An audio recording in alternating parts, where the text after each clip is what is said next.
You are live.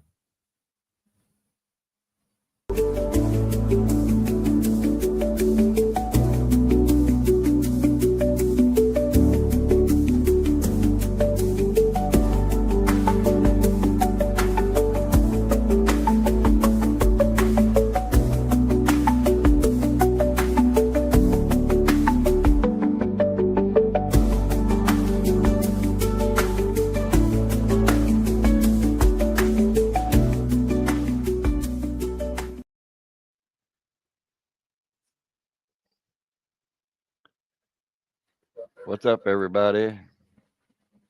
Hello, hello, hello. How is everybody tonight? I hope everybody is well. Who's here? What's up, Rod B? Retired writer, Miss Gloria. And of Yeah, course, Evil Rick. sick Never disappoints. bastard, flower child. Ray's Moto Life.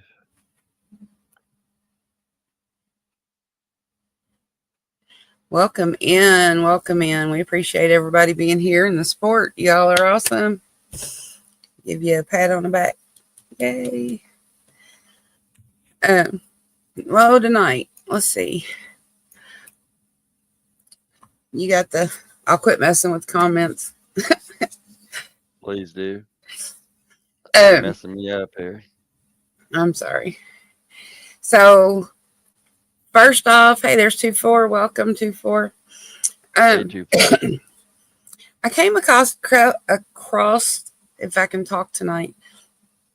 I did come across a couple of stories that I really kind of found interesting because I've had things happen to me like this. And I wanted to throw a question out to everybody. Have you gotten messages through your radio? Like you have something on your mind and you're driving down the road and a certain song comes on that really hits to what you're thinking about or to a memory that you just brought up recently or something like that. um the story I found says my radio may be haunted. It says I was listening to my radio some days ago, just listening to music, and when I was done I put it on top of my closet and went and watched a movie. After the film, I went to my closet to clean up a bit, and then I heard a click above my closet, and I started hearing a woman speaking. I looked up. My radio had turned on by itself. The volume kept getting louder and louder, and the woman was talking about how time is dying. I just froze. I don't know why. I was just frightened.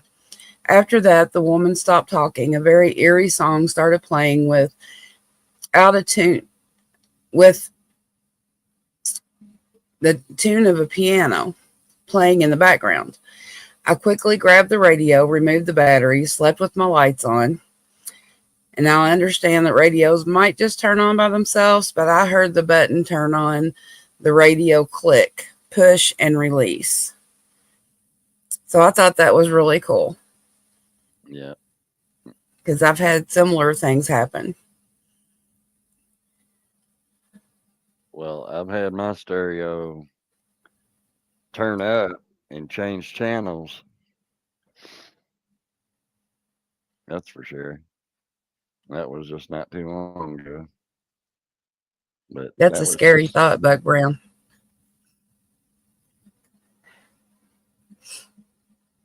Buck's here. Hello, Buck. Sorry, y'all. I'm trying to catch up on comments. Hi, John. John, come in.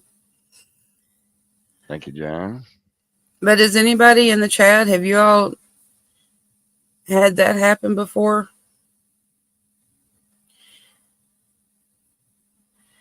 I know a couple of times that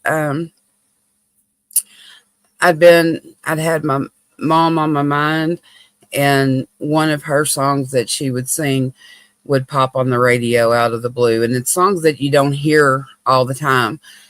Like, a couple of times I've been out and just had a lot of things on my mind thinking, and Frog wasn't with me, but we had a song that he made special to me, and it'll just pop on the radio, and you never hear that song. It was the Harvest Moon, and you never really hear that, and it would pop up, and I'm like, oh wow, okay, everything is good. So Buck says, when I was a teenager on my way to school one morning, I had an accident and rode my Beetle. As soon as the car came to a stop, AC/DC started playing Highway to Hell. That would be a little spooky. Yeah. And Flower About Child time. says she did back in 2022. Yeah, I've had a couple of little things like that was pretty interesting to me anyway. But we didn't have a whole lot for tonight. We wanted to get on and do the live, and we're going to throw an invite out into the comments for anybody that wants to jump in and share a story or talk about whatever. Tonight's kind of just an open mic. It's UFOs, Bigfoots, ghosts, spirits. If anything or anybody has questions or stories, that'd be great. Yeah. Sterling said he wanted Thanks, to get Brown on, Chicken. but he was live, so I don't know when he's going to show up. A Brown Chicken and Ray Gregory rides. And Buck's at work, so he's not able to jump in. Yeah. Hi, Ray. Good to see you. Let's see. I think the other story I found was kind of one about doppelgangers.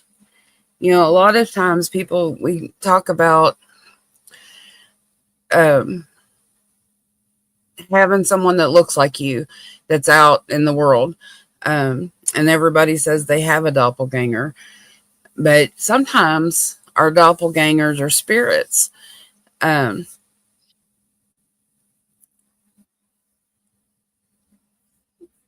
Sterling's here. Greetings. Welcome in, Sterling. How are you? Good. How's the Hello, audio? Sterling. Really Just good. fine. I can hear you good. Okay. I was worried about the echo and stuff. No, you're good. Is there an echo? Because I don't hear one. Now we sound good. No, there's no echo. Awesome. Sometimes with my audio solution, it gets a little wonky.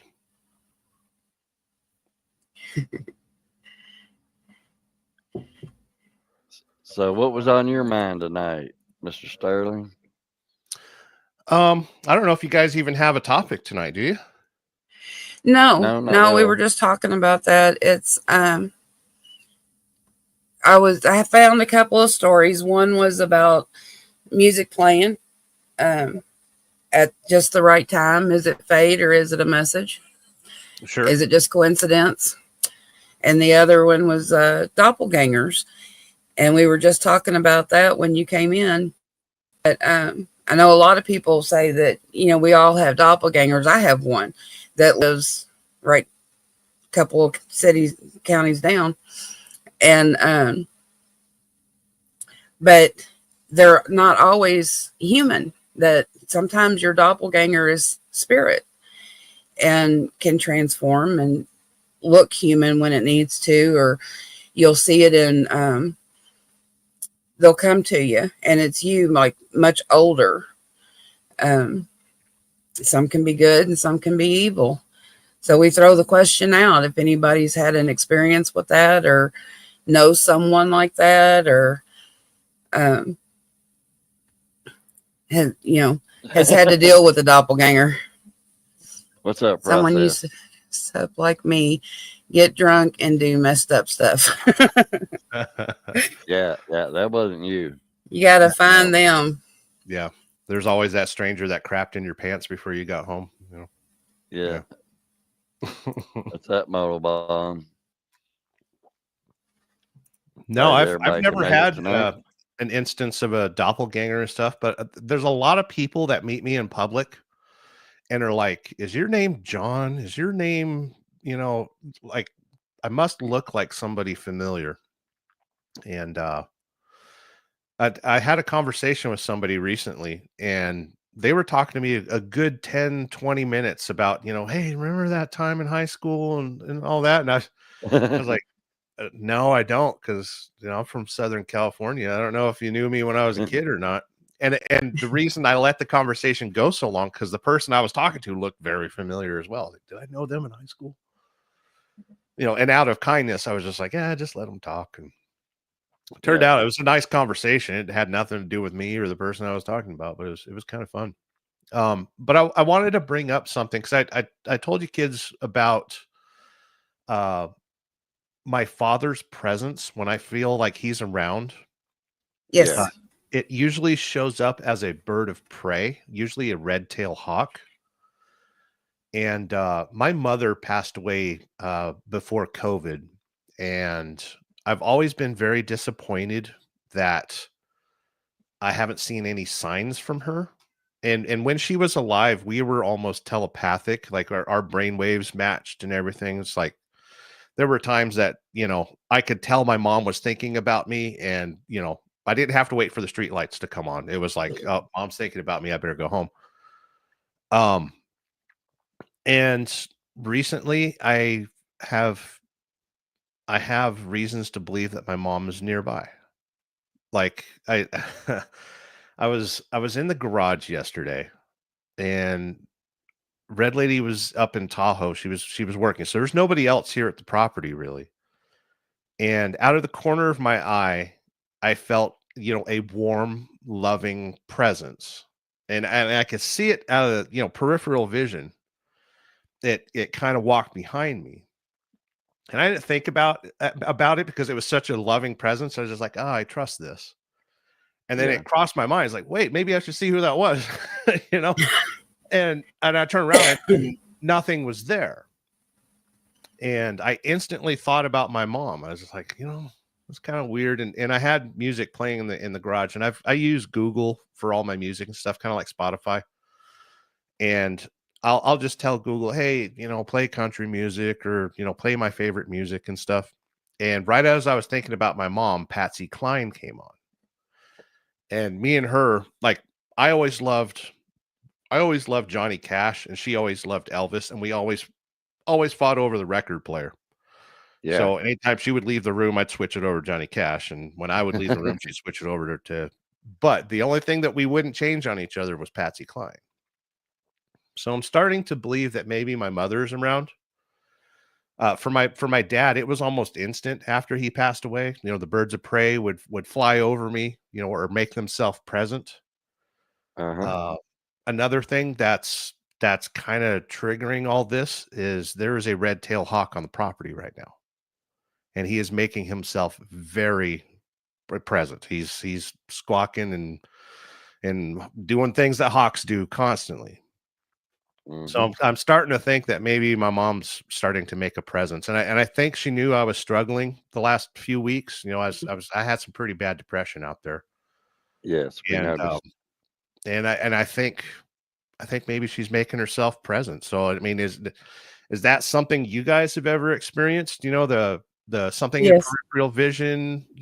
Not a cold breeze, but kind of like a warm, loving presence. Like, remember when you were in the kitchen with mom when she was cooking, like that kind of presence.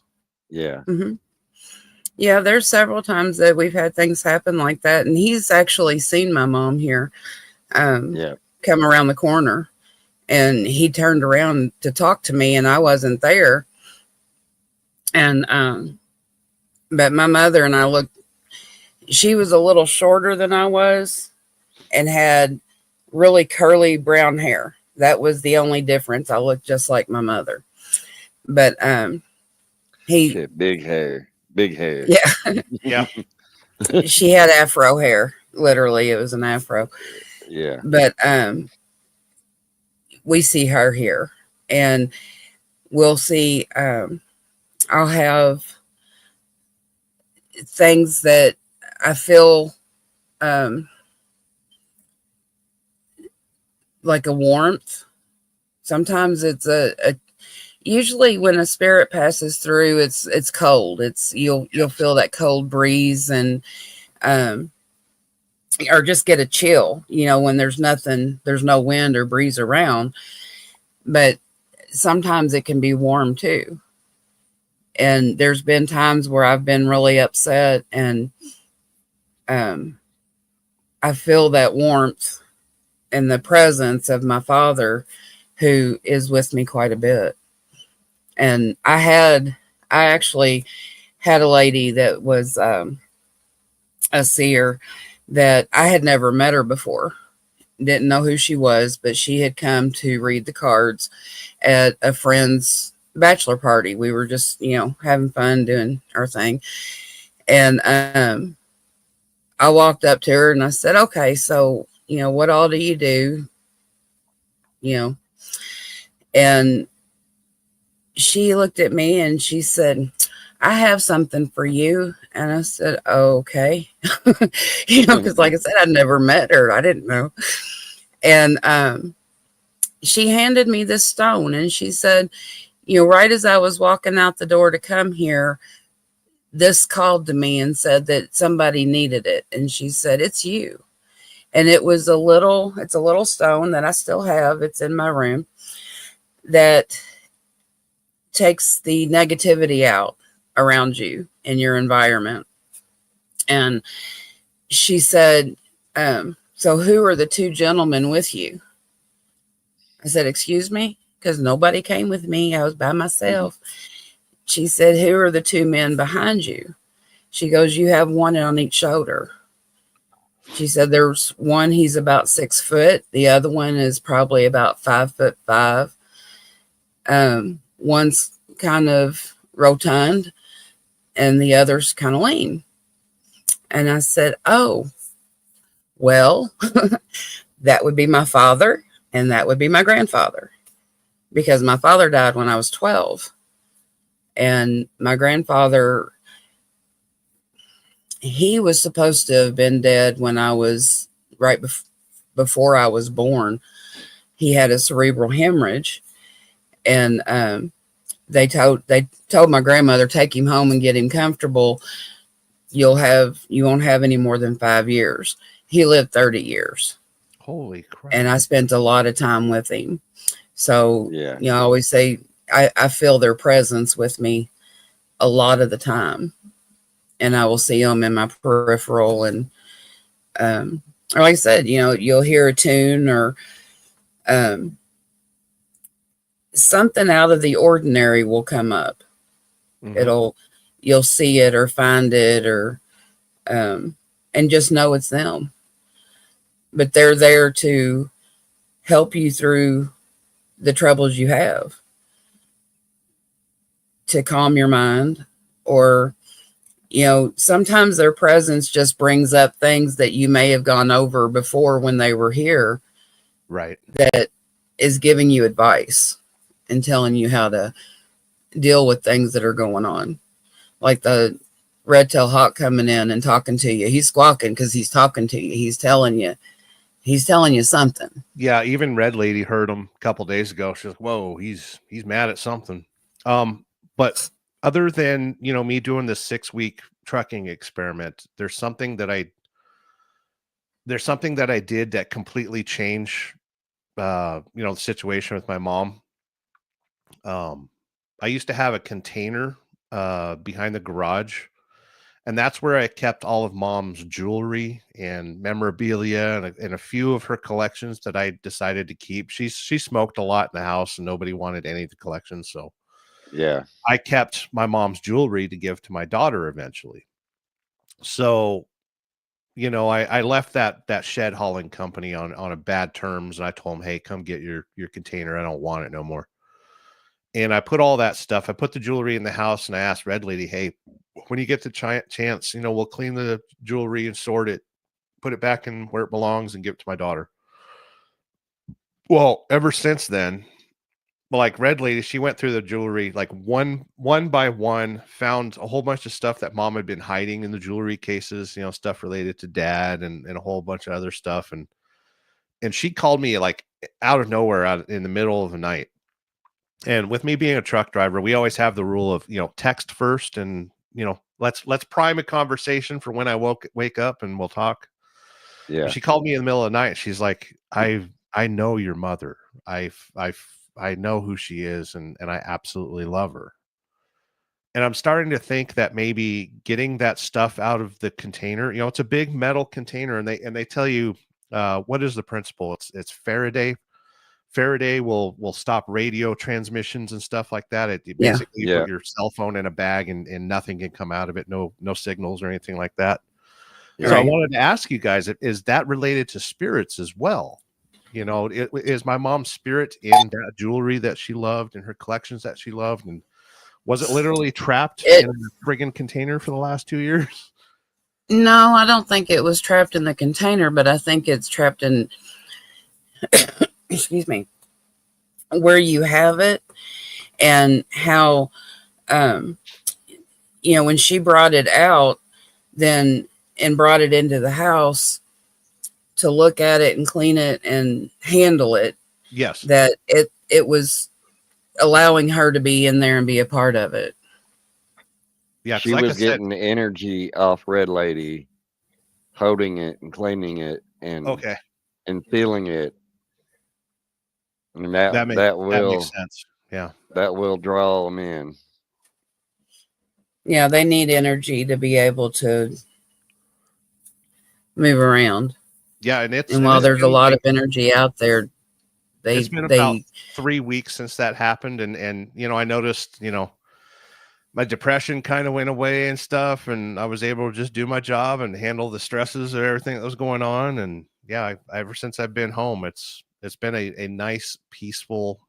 Now I'm a little stressed about money and the economy and the world going to crap and all that, but right now, like I'm happy to be home, and it's been very restful. Like I promised myself this weekend I'd stay away from the electronics, because I do believe, you know, the 5G and every other, all the radio signals bouncing off every corner of the house and through your brain and out your eyeballs and all that. I feel like that's bad for your health. So I stayed away from the electronics as best as I could, because I'm constantly surrounded by them, you know, computers, cell phones, GoPros and all that stuff. And last couple of days, I mean, today's Tuesday now, I've been feeling a lot better.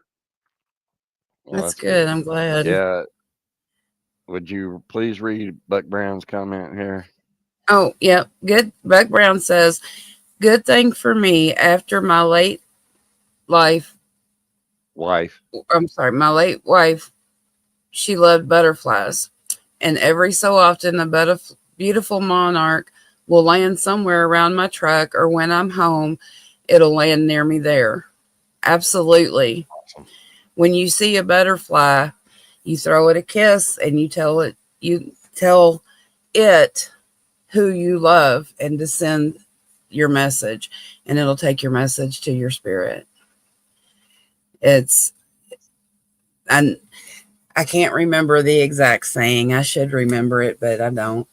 But yes, butterflies are carriers of messages to heaven. With Buck saying that, and I know that he's close to retirement and he owes a trip out here to visit me. I'm going to say this right now live. Mark the time. Buck Brown needs to come out here. We need to jump on the motorcycles and ride down to Pismo Beach. There is a monarch butterfly preserve there. It would be fun. Oh, that's awesome. Cool. That would be an awesome trip. We have a friend that loved redbirds, and when he passed away, there was a redbird. And while in some places they are prevalent, you don't normally see the same one. Sure. In the same place. And they don't just sit there and stare at you. You know, like, hey, here I am. I'm watching you. You know. It does. It's him saying hello, and he goes and visits his mother quite a bit and his sister, and we see him out here on occasion, but he's mostly with his mom. He's constantly flying around her. And it's not just like, they're out on the tree and you walk by and see it on the tree. He's down on the porch, sitting on her chair or right in front of her. He is saying hello to her. Yeah, it's obvious. Yeah. And he did not have an easy passing. He had done a lot of wrong. He wasn't exactly a nice person. He was a prick to a lot of people. And let me tell you, he paid for it in the end, because it took him. They said he was going to die in 48 hours, and he laid there all crippled up, eyes wide open for 2.5 weeks. And everybody was like, well, why ain't he passing? I said, because he has to answer for everything that he's done in his past. And that's what's going to happen to you if you don't answer, if you don't recognize what you've done in the past. This is what's going to happen. And that I've always wondered about that as well. That's why I try to keep a pretty clean and clear conscience. Everybody in my family, though, we haven't had too many instances of just death by chance, but cancers and strokes and stuff like that. My dad passed away with a stroke, and it was funny because the 2 weeks before Dad passed away, Mom fell in love with him all over again. They've been married 50 years, and all of a sudden the spark was back, and Dad was happy and just absolutely amazing. And then she found him in the kitchen staring underneath the fridge and thought, what the hell's going on? And he was comatose. All he could do was blink his eyes, and that was about a week later he was done. With my mom, it was different. The doctors kept telling her, like, hey, you're just falling apart. You're going to need a lung transplant. You're going to need this. You're going to need eye surgery. You're falling apart. And she basically said, just put me on hospice care here in the hospital and take me off oxygen. And she went out on her own terms. But, I've always struggled with that one as well. Yeah, that's basically the same way my grandparents went. My grandfather had a stroke in his sleep. And then 3 months later, my grandma started getting sick, and she was like, no, I'm going to go be with Pap, and she did. But a lot of times, as too, what you were saying. Go ahead, Annie. A lot of times, too, is people who are in the process of passing will hold on until they're told they can let go, or until they see someone that they're waiting on. They have to, it's like you always, when someone's passing, as hard as it may be on you, you need to tell them you can go. It's okay. Yeah. We got this. We'll take care of it. You go. You go to your next journey, your next adventure. And a lot of times that's really hard for us because we don't want to let them go. But it allows them to make peace and to be able to move forward. Right. Yeah. My dad wasn't a religious person at all. But I was the person that, told him, hey, it's okay.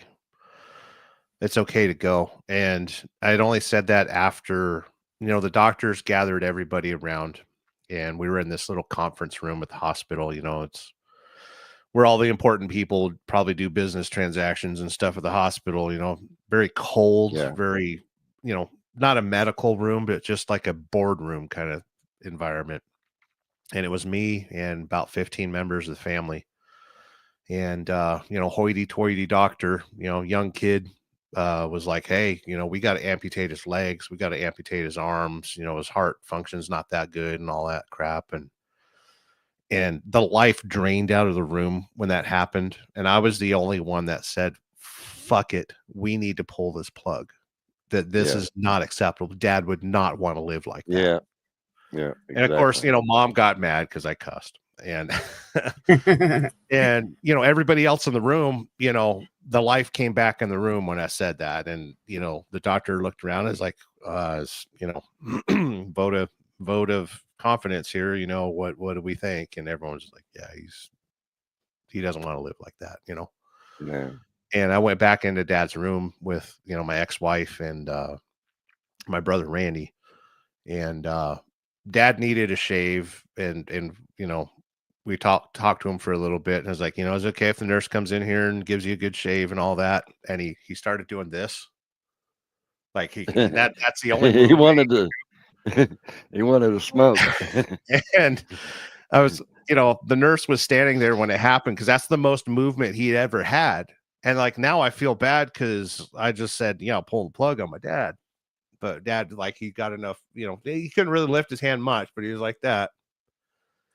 And Randy lit up a cigarette right then and there, and right there at the hospital, around all the oxygen pumping through the walls and all that other crap, Yeah. And the nurse was like, yeah, it's I don't care if you blow up this whole hospital, it's fine. And I think because of that is why Dad showed his presence so soon after his passing. Like I said, the birds of prey, he was always huge on the birds of prey. Cigarette butts, like random cigarette butts, just all over the place. I stopped in 99, there ain't a cigarette butt around me anywhere, but I'd see him all the time. Pennies that were tails up, and Mom used to get so mad at me for picking those up, and Dad was just bad luck. Just pick it up, it's fine. Just pick it up, it's fine. So anytime I see a penny tails up, I pick it up for Dad. You used to drive Mom nuts, But for the longest time, I lived with a lot of quiet guilt about being the one that spoke up to pull his plug. After he'd passed away, all my family kind of just went back to their sides of the country and quit communicating with me and stuff. And Mom finally got it out of me. She's like, we used to have a really good connection. What's wrong? What's happening? What are you feeling? Something weird? Is there something haunting you? And I told Mom exactly. I feel like I was the one that said pull the plug on Dad, and I wasn't asking for a thank you card or anything like that, but at least a little recognition, or maybe hey, thanks for making the tough decision and stuff. And that Christmas everything had changed. Everybody else in the family, I know Mom talked to everybody, but she was like, by Christmas everyone was like, we didn't understand that you took that harder than you did. I'm the wallflower black sheep of the family, so everyone thinks, well, I'm quiet and just sit in the corner, he's fine, don't worry about him. But in reality, I'm absorbing. I'm a little too present sometimes. Maybe I absorb too much. Hypersensitivity, I think they call it. Yeah. And I just hold on to it. Shane does that, Frog does that too sometimes. He's real quiet, just listening and absorbing everything. And when you think he's not paying attention or nothing's bothering him, you find out, no, he knows every word. One of my knows everything that happened. One of my favorite comedians is Bill Burr, and he says that the only reason old men die is because they stand in the backyard and they stare at the trees. I don't want anyone to see me cry, so they just stare at the trees in the backyard. Yep. I'm definitely one of those guys. Yeah, that's the way I am. Lolly's only seen me cry maybe once or twice, but I've cried more than that. He gets blurry-eyed every now and then. I'm not especially crying. The way allergies. A lot of bad crap happened with my family when my mother passed away, and because my niece that was in charge of everything, she made it all about her and not about my mom and my sister. My mom passed away, and then my sister OD'd 2 days later. So, and she was making it all about her, but that's the way she's been her whole life. Everything's always been about her. And when all that was going on, I got plenty of signals that Mom was around, and Mom was trying to calm me down, and I have that app on my phone that shows me pictures, and it was showing me pictures of her, and her middle name was Rose, and That's my it daughter's kept middle showing name. me her name was Jacqueline Rose, and it kept showing me roses and flowers and such, and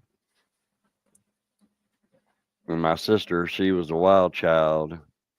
She was one in a million. She was a lot of trouble, to say the least. But My sister is the same way. she came around a lot, and especially when I would get in my head and be all pissed off because I got screwed out of my inheritance and everything. So I was not a happy camper. I was like, my kids were supposed to get certain things and they didn't. That's So the it hardest wasn't. thing, seeing families torn apart by that crap. So when dad retired, mom always stayed at home, took care of his kids. I'm the last of 6. I made them promise, move to Nevada and blow your inheritance. There's a casino within Yep. 50 miles of you at any direction. Blow it all. Buy your jewelry, Yeah. nice cars, Have just blow it fun. all because I don't want to fight over it. I have 3 boys, and I told all of them that there wasn't going to be no fighting. I said, you'll get what you're going to get before I go, or your name will be on it when you come to get it. But I said, you don't want in the will. I owe too much. I said, if you misbehave, I'm going to put you in the will. Yeah. So no misbehaving. But we had that as well. I said, it's really sad that so much evil and hurt comes out of people when someone passes, a matriarch or a patriarch passes. Oh yeah, it's just evil. People turn wrong, and it's really sad. And I said, I don't want to. Is that the hand of the devil doing that? I believe so. Yes, Yeah. I think it's greed. We have, as human beings, we have free will to do what we want to do. And there's some of us that go through life without so much for so long that when you see it, you just want to grab as much as you can. But when it's someone, I try to explain to people that I've dealt with or talked to about it, I'm not saving up for after my death. I can't take it with me. It's mine. I worked hard for it. What I have and what I'm going to do with it will be for Frog and I. And it's not that I don't love my kids, but I've taught them to take care of themselves. I've taught them that, mom's not always going to be around. And, I have a life insurance policy to take care of things when I pass, but I don't want a funeral. If you can't come see me and be with me while I'm alive, I don't want to see you when I'm dead. Oh yeah. Yeah. That was a big one. When mom passed away, I used, she left a little bit of money behind so I could pay for the funeral and burial and all that stuff. And I prepaid for first class tickets for the whole family, and 3 people out of 12 arrived, and I was just like, man, like Dave, not Dave, but Buck Brown was saying, up there, when loved ones pass, is when you find out what other people's true colors really are. And at that funeral, I was pretty much, I said, I ran the funeral, in memorial of mom and stuff. And I told everyone, mom's favorite colors are this. And she wanted a country style, less of a funeral and dour and, bright colors. And my girlfriend at the time, she helped me and tell me if this is wrong, but mom and dad's favorite drink was rum and cokes, and we had rum and cokes there at the funeral session. Oh yeah, that's absolutely, yeah. And We had tequila at my late husband's passing. He liked tequila, so we shared it. Everybody got a shot of tequila. good. Yeah. It's funny. I still have, because I brought a couple GoPros and just set them up. I actually brought a friend that she was studying to be a photographer and stuff like that. And I said, hey, if you want some practice, $100, just take pictures at random. I still have that thumb drive somewhere. I don't dare put it into a computer or relive the situation anymore. I think I'll get to it when I feel like it. And I only have like one surviving brother that might be interested in watching it. Yeah. But yeah, I just it was weird. It was weird. I put a video together when my mom passed because she sang. So I took the songs that she sang that I had copies of and did pictures and did as like a slideshow video. And I have that on my YouTube. And I have a cousin that loved my mother to death. He was very close with her. And he's watched it over and over and over again. I watch it once a year. I give myself a day for grief and try to appreciate her life and my father, but I can't watch it all the time. It's just that one day. Yeah. Your day of grief, Yes. do you mark it on a calendar? Are you aware of it? Or does it just come out of nowhere and you go, hey, listen, I need a personal day? When right after they passed, it was more than once a year. It was, I need a personal day because some things would hit or I would feel things or see things or remember and it hurt. So, but after that first year, second year to now, it's once a year. I have my photo albums, my scrapbooks. When my mom had sent pictures, yearly pictures to my father. And I got that photo album because he still had it. And I put the pictures of him and my grandmother, or his mother, in the same photo album. And I can pull that album out. So I go through the letters. I go through the things that I still have. And I see them and I touch them and I remember. And I cry, but that's my day, and it's usually on the day they died or on their birthday. But when it hits, you have to deal with it and you have to take it. So sometimes it'll be before that, but usually it's her birthday. And I just deal with it, and you go on. Tell me if this is an enormous asshole move.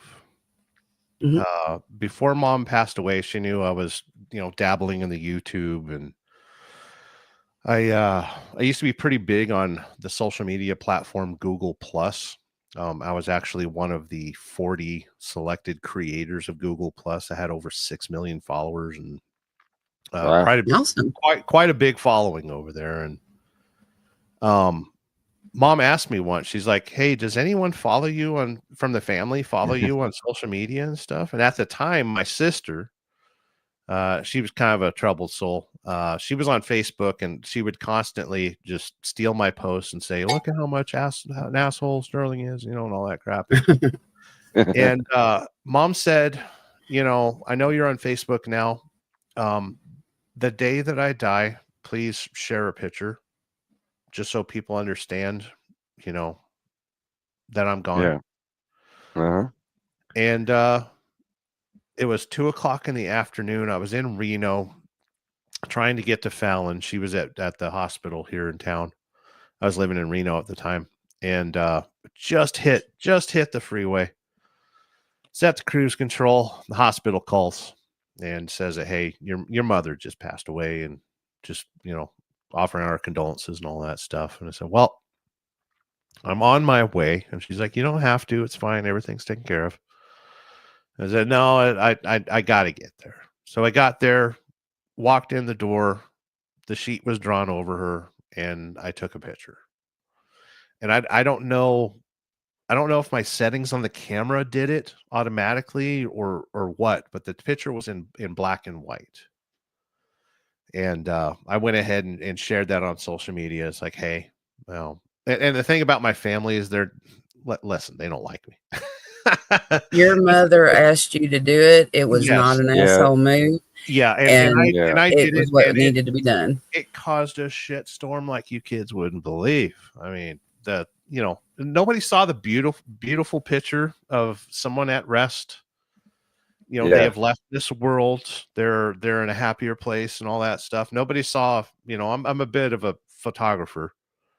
Nobody saw that. It was just like, oh my God, that's so disgusting, and it's like, well, and Mom said before she died, like anyone that protests that picture, drop them out of your life completely.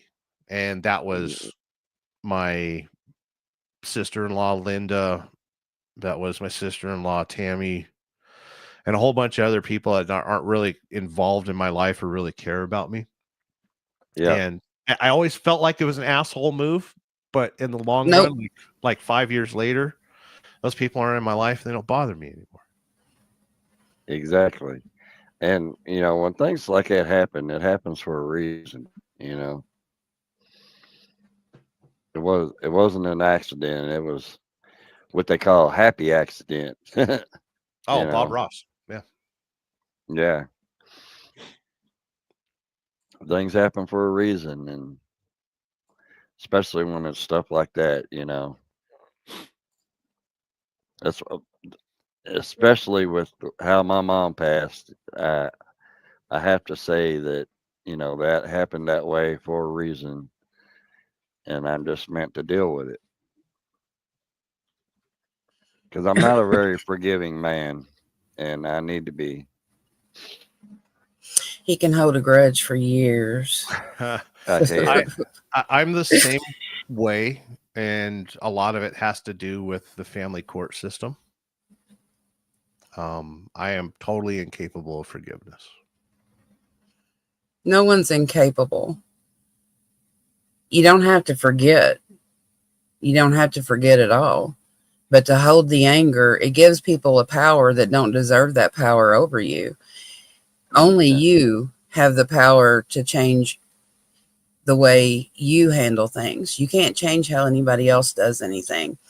So if you're giving them the power and you're angry and you hold that anger and that grudge in, the only one that's getting sick from it is yourself. I believe that. You forgive them, but you don't forget it. So you don't do it again, or you don't deal with them again. But to hold in anger and grudges over things that you truly have no control over, because we can't control anybody else but ourselves, only hurts you. It's true. They don't care. It doesn't bother them. And You find that's what anybody I've who's studied. had a grudge for 20 years and the person they had a grudge against doesn't even know they still have a grudge. They don't care. Yeah. And that's what I've studied with, studying stoicism and stuff like that. Which, like Motobomb saying, not forgiving, hold yourself hostage. It's, I don't know. Yeah. Maybe I'm just not ready to forgive my ex-wife, but ultimately I live in existence where I'm alienated from my daughter, and I don't think I hate my ex-wife every day, but if she gently fell into a volcano, I wouldn't care. Well, you don't have to be in love with her, and you don't have to, it's kind of like, well, you're giving her a power over you. You're allowing her to have a power today that she shouldn't have been able to have. So by saying to yourself, these are the things that I went through because of the situation with this person, And this person caused a lot of this. But your life today is different. 100%. And when your children, I don't know how old they are, or your daughter is. 13, 14. Well, when she becomes 18, you have that opportunity to reach out and try to garner a relationship. But if you still hold that anger in, then it's going to come between that relationship. Yeah. You have to be able to forgive and say it's time to move on, and because that'll give you the space to enjoy the life you're seeing now. Yeah. Does that make sense? Yeah. Yeah. One of the biggest questions that I've ever been posed in life. I was homeless at the time. Ex-wife had gotten a PTO protection order against me, so I was homeless. So she could move her boyfriend into the house. And my daughter's like, so what's going on? You know, she's wired like me. She's very perceptive. She's like, so what's going on? And the way that I explained it, she was probably 6 at the time. The way I explained it is your mom and I aren't friends anymore. So that's kind of the dynamic that we got to deal with from now on. And my daughter, bless her heart, she was just like, oh, okay, cool. I don't know if that's a good thing or not, but my daughter's like, oh, all right. And I admire her for that, because I'm not like that. I'm not wired like that. You know, like Ray's Moto Life and a few other people have said, don't hold grudges on people, but you know, may forgive, but never forget, kind of thing. Yeah. Yeah. Well, that's the thing. You don't forget when someone does you wrong. You don't forget and let them do it again. You have to hold your ground, but don't give them space in your head, because, you know, you're giving them rent for free. 100%. Yeah. So, you know, you have to be able to let the grudge go and the revenge go, or the vengeance that has to go, to free your own soul and your heart and your mind. Because you have to have space to open up for the good things to come in. Which I have gotten a little bit better.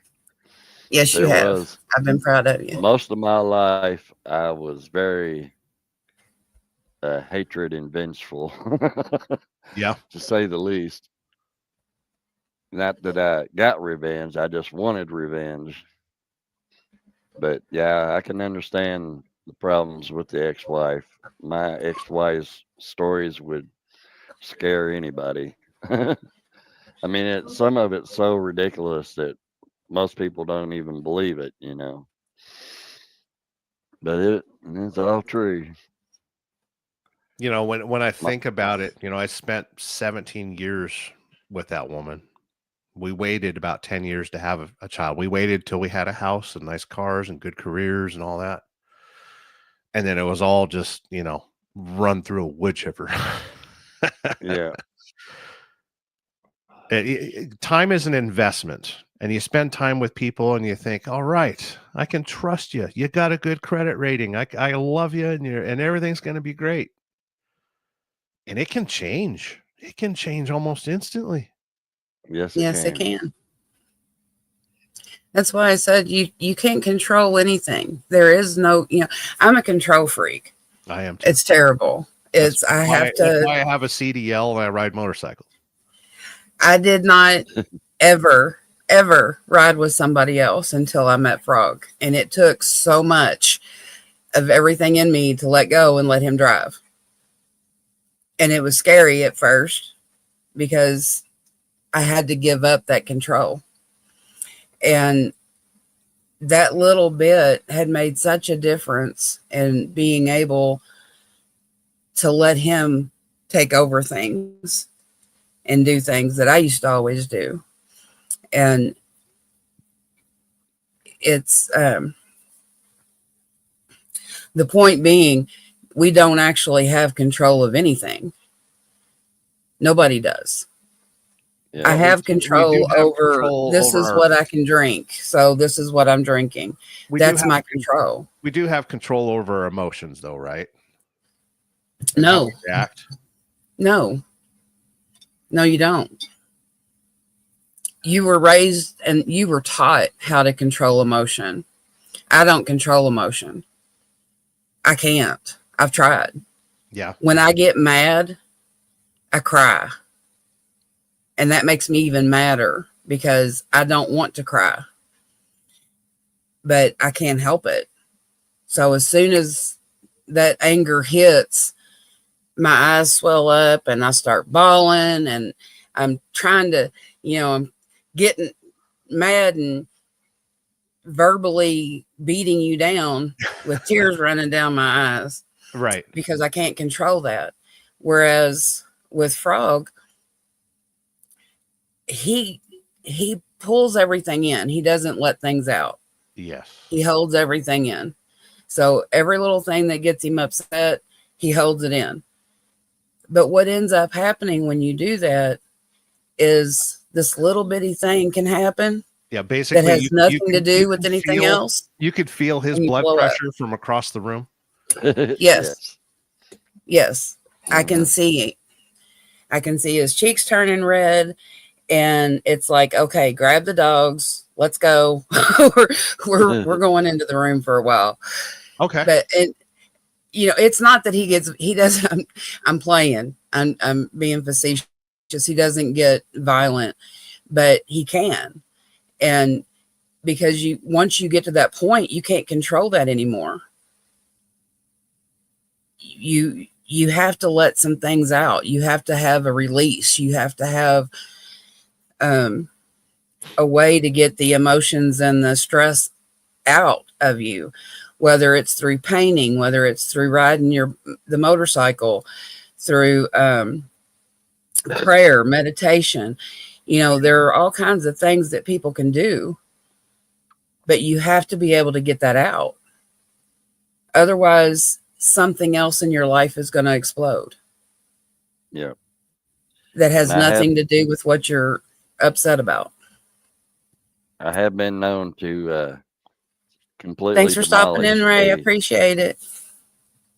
demolish a cast iron barbecue grill with a steel pipe to release it.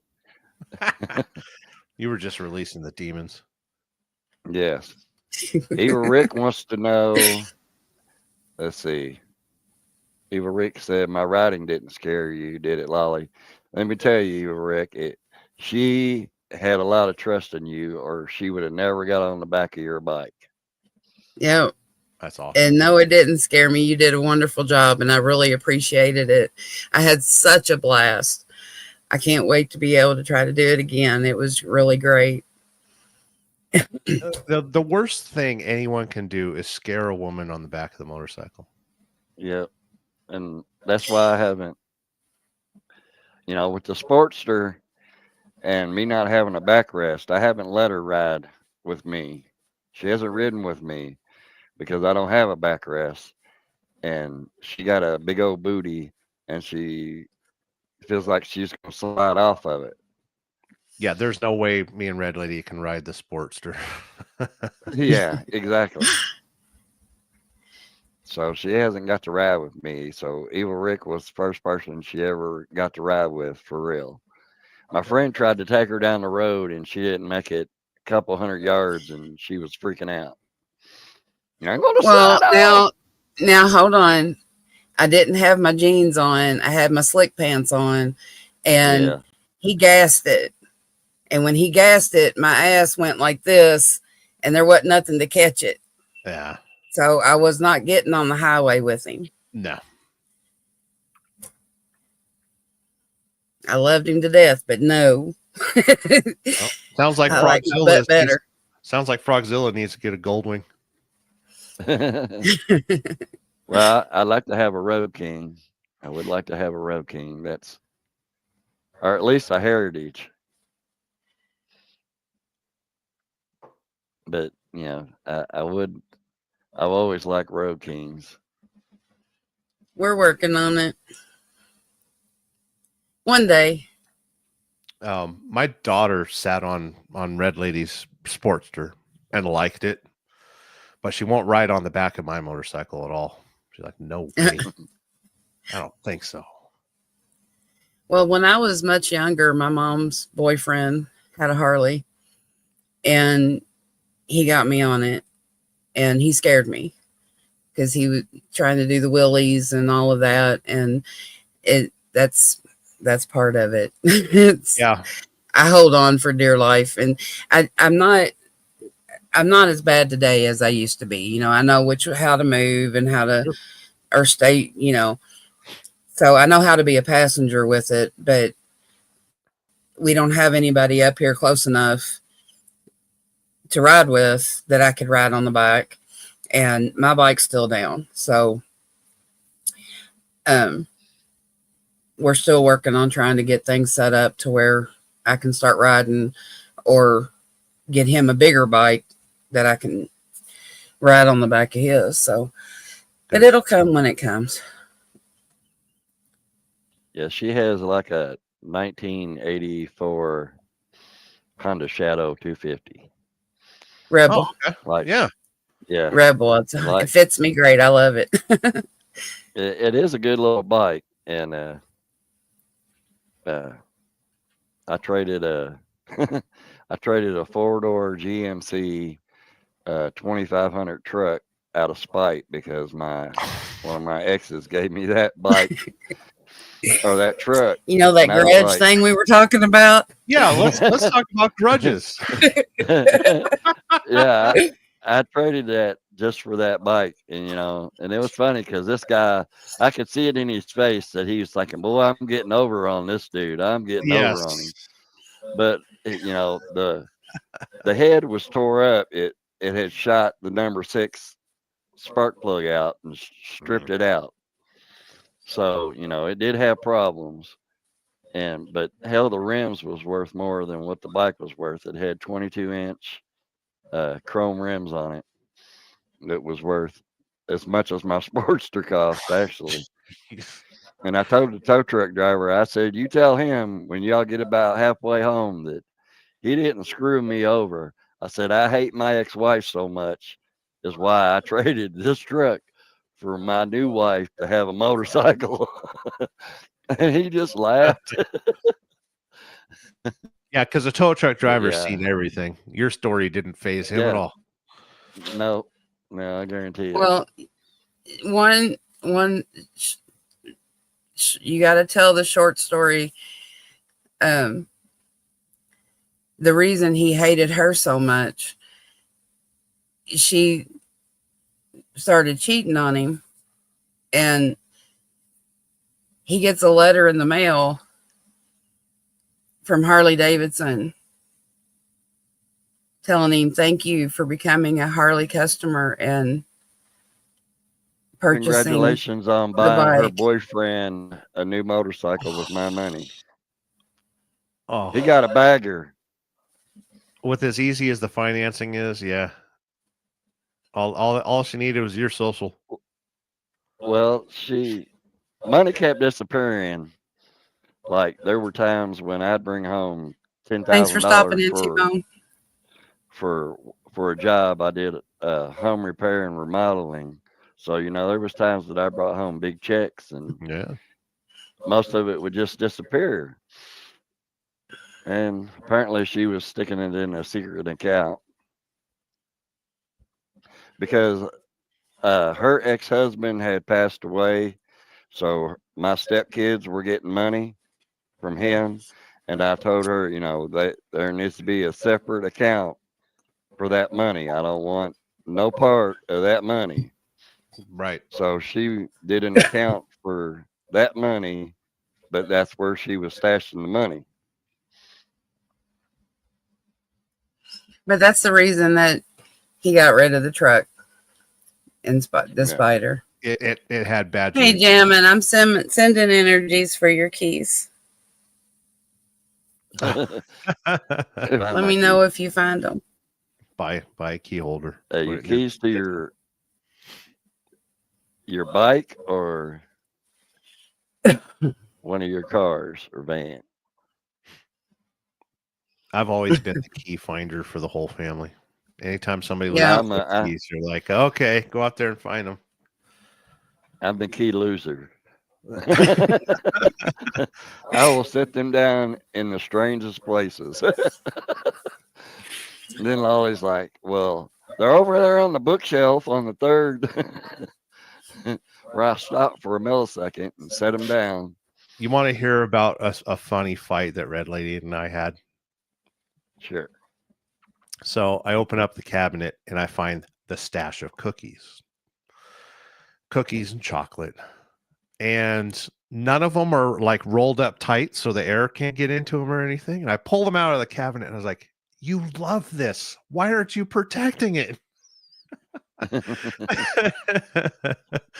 Her and her daughter hide candies and cookies all over the house. And it's like, stop playing this game. There's no shame in this house, for Christ's sake. Proudly display your candies, but please seal them up. Yeah. Exactly. Keep them good. But no, I think you're fine, Sterling. They come to see you and say hello and bring goodness and some peace. And you have to accept it. Yeah, because what's the other option? Ignore it. Just. You can. A lot of people do. A lot of people ignore it. To my loo through the front yard, be like, "Oh, nobody loves me. I'm fine." And when you feel their presence, you really need to talk to them, because it's not the fact that they want to hear. They're just there to visit you. They want to hear you and acknowledge that, hey, I know you're there, Mama, and I appreciate you being there. Yeah, and like I said, it was a warm, like I was in the kitchen with Mom. She was cooking turkey dinner or something like that. It was like a warm family presence. It wasn't that cold, like, hair on the back of your neck and crap, Yeah. It was nice. It was nice. You knew you needed it. I used to get that after my grandparents passed away, because they were the only ones in my family that I think ever understood me, because I had ADD like you would not believe. I mean, I was bad. I was terrible. I was hyper, and nobody else could stand to be around me.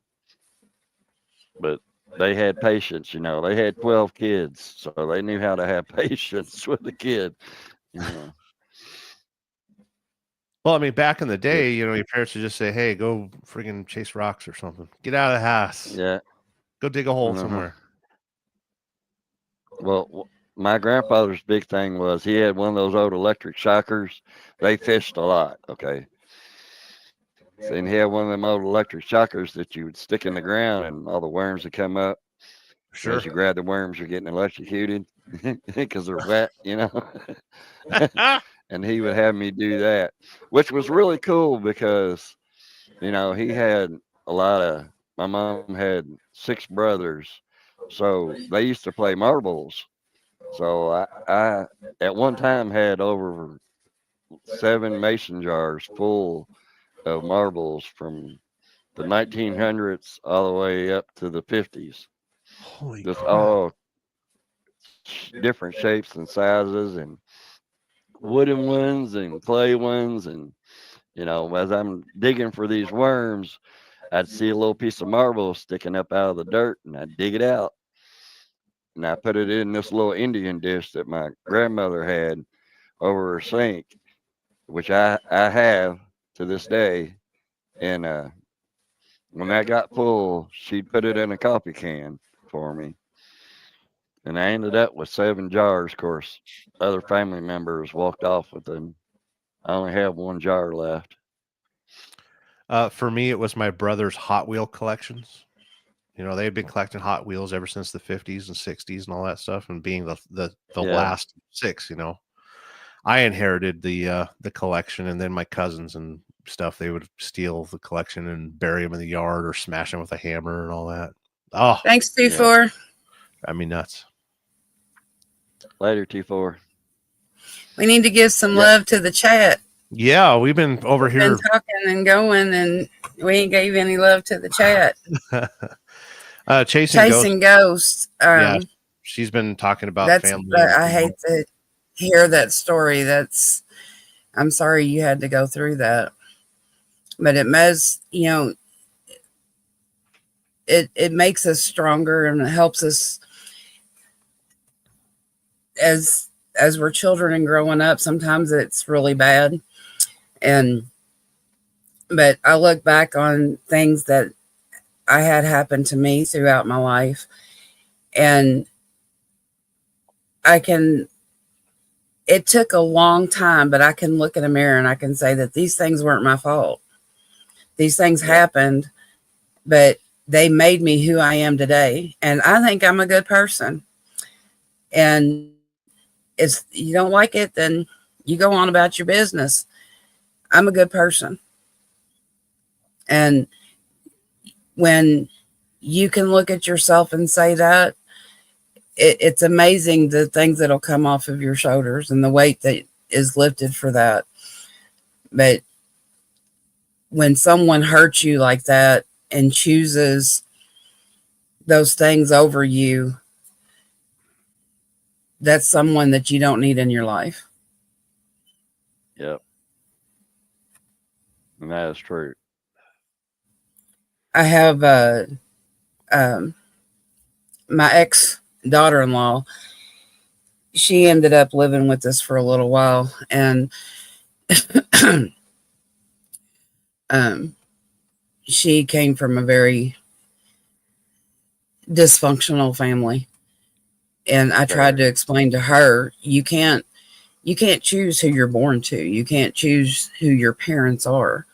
And hopefully they're good parents, and hopefully you have a good childhood. But there's times that some of us don't. And there's times when you have to choose to take those people out of your life. There's nothing that says you have to keep somebody that's going to be negative and cause you pain in your life. Sometimes you have to walk away. Why is that so difficult, Lolly? Because we're also taught in values and morals that you're supposed to love your mother and father no matter what. Yes. That it's family, that family is number one. But when you look at the world that we have today and the values and the morals that have changed, and there are parents that should not be parents. They're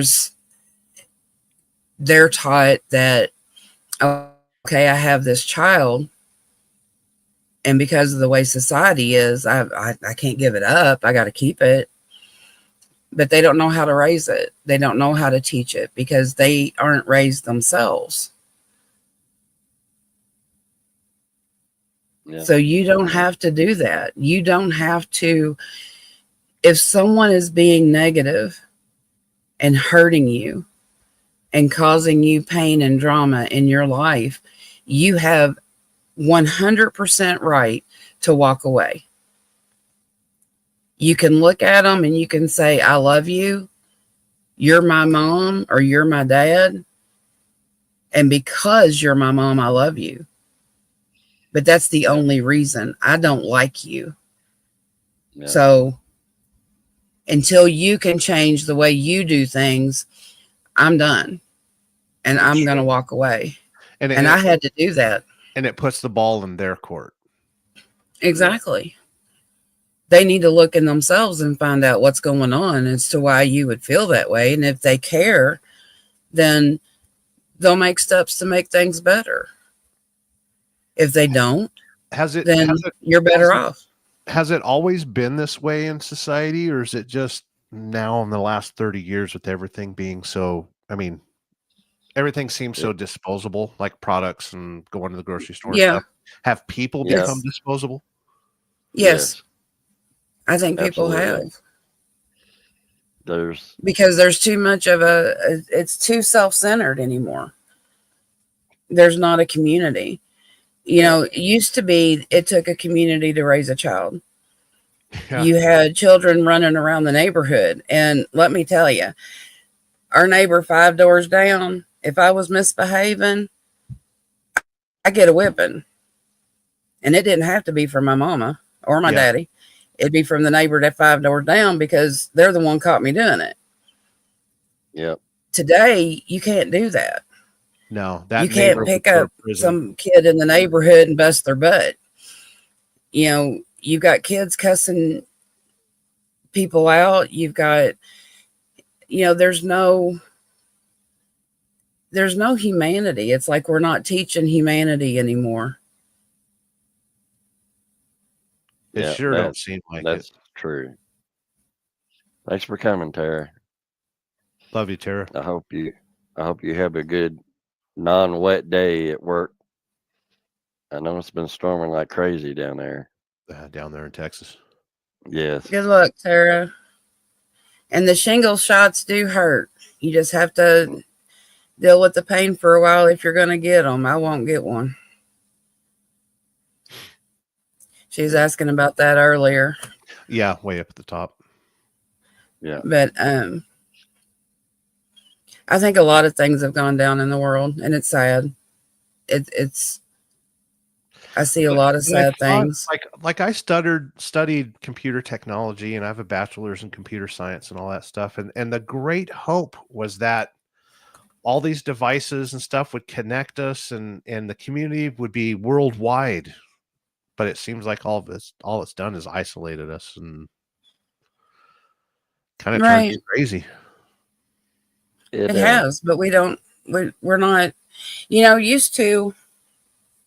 Okay, they put cursive writing in classes, right? Yeah. Do you know why they did that? Not particularly, but I mean, it's a sign of, you know, intelligence. It allowed hand to eye coordination. Yes. It taught you coordination. It teaches you to, you know, puzzle things out, basically, and be able to use your hands. Okay, so they took that out. And now kids have a hard time with the hand. You know, they're doing the video games. So they still get a little of the hand-eye coordination, but everything switches so quickly that they can't focus on a point. Right. To be able to puzzle things or think of things, to be strategic. And then, you know, when you're outside playing all day, you have to figure things out. You have to say, okay, I can go 2 blocks away before I have to be home. And I have to be home in this amount of time or I'm going to be in trouble. So you had to use your brain and figure some things out.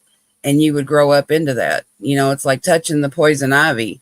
Well, you find out you're going to get, it's going to hurt. I think I'm the last. Take that away. I think I'm the last generation that has best friends that I beat the crap out of, or they beat the crap out of me. Yep. Exactly. Absolutely. That's the way it was. The bully would get beat up, and then you become friends, or you know what, back and forth. But you didn't kill somebody over it. No. Yeah. And parents didn't get involved. I remember my parents saying, "You got a bully at school? Beat the crap out of him. Don't tell me." Exactly. This girl was waiting for me at school down the street, and I called my mom. They're going to jump me. You need to come get me. She came and got me. She took me down the street and told me to get out of the car and beat the hell out of her. Yeah. She said, you need to go face to face with her. She said, I'm only here to make sure they only do you one at a time. Sure. Yeah. Okay. You know, that's what she did. We were I'm taught. sorry, honey. Yeah, it was his ex-girlfriend that caused it. Oh, busted. Welcome to small town Indiana. Exactly. Yeah, exactly. But it's crazy.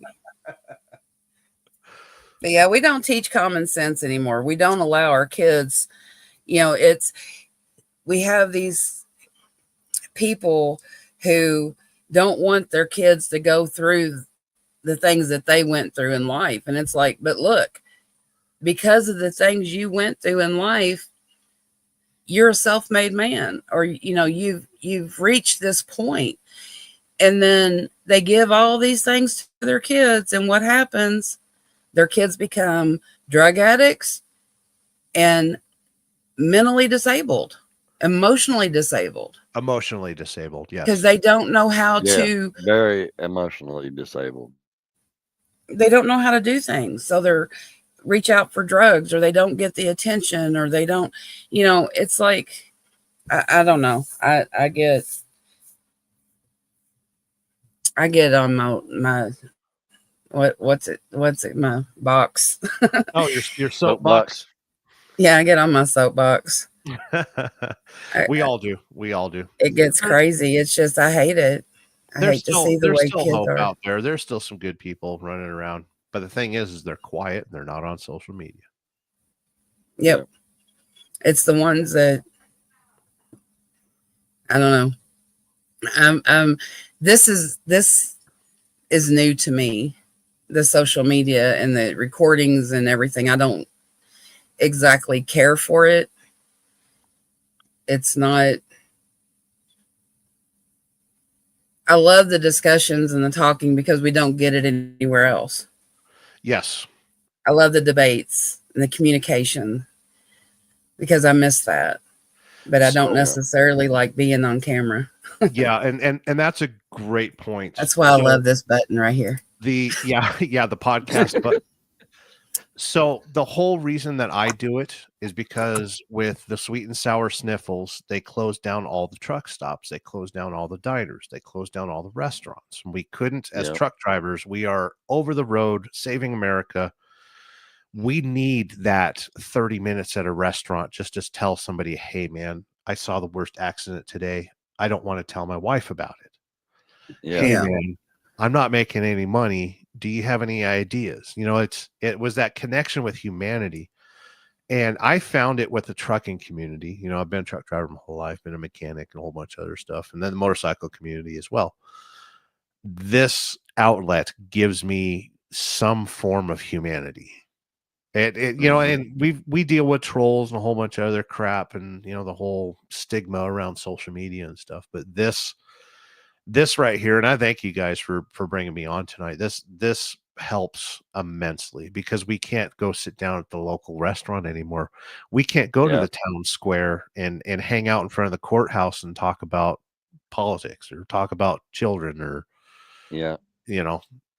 that's why this is so important. You got on. I appreciate you got on. That was great. We've been trying to get people to come up on the panel and talk about stuff and hopefully this will spur more people to come on and get in here and talk. It's fun. It's great. And we got good hosts here. Thank you. Thank you. And we're willing to talk about anything. Yes, it doesn't have to be about ghosts or Bigfoot or whatever. It can be. There's a lot of mysticism out in the world. It's not all about spirits and ghosts. Right. Listen, I grew up in Southern California and Nevada, and I have never seen a UFO, and I'm so angry about it. I used to listen to Art Bell, and anytime somebody talks about UFOs or anything like that, I used to watch this TV show on A&E about mysteries, unsolved mysteries, and all that stuff. I used to love that. Me and Mom used to watch that, and I'm so upset that everything that I've seen flying across the sky can be totally explained.